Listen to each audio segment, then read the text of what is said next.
We're here in Chicago at the annual scientific sessions of the Heart Rhythm Society. So John, I understand there has been much discussion about the consensus statement regarding the use of MRI imaging in patients with implanted cardiac rhythm electronic devices. What do you have to tell us about that? Well, as you know, at our hospital, we've been doing MRIs for patients with pacemakers or defibrillators for years now, and I haven't heard of any problems. You're not aware of anything, are you? I'm not. We've had very good experience in doing that.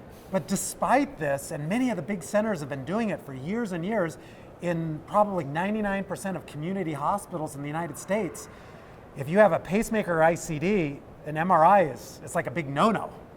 Absolutely, and I know there was a large research trial, the MagnaSafe trial, that we were involved with. Right, with excellent results showing that it was safe. And now there are enough data that the Heart Rhythm Society, as long as a number of other worldwide medical societies, released a consensus statement here at the meeting on guidance for MRIs in patients with pacemakers or ICDs.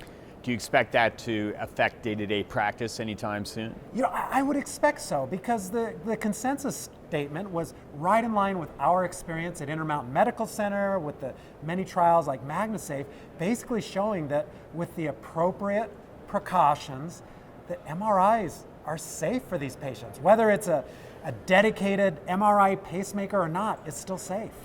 Now, knowing we can do these studies on patients is one thing, but sometimes getting reimbursement is another. Do you expect there to be a real effect on Right. the ability of patients to really get these procedures soon? Right, I mean, that's certainly, with the MRI indicated pacemakers, usually not an issue, but it's the non-MRI indicated pacemakers, defibrillators.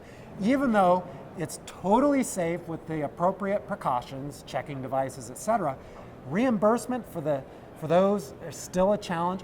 Hopefully this document will add credibility that reimbursement should be a part of these patients as well. We can't deny patients a life-saving MRI because of these devices or outdated reimbursement guidelines. It's certainly our experience these days that we often try and order them, and sometimes we're told they can get done, but that the patient will have to pay out of pocket on their own. Which is not right. And hopefully that's where this document can really help. So stay tuned. We'll see how much it changes practice and how many hospitals adopt the new recommendations, but it'll be interesting. We look forward to offering this to our patients sometime soon. Absolutely.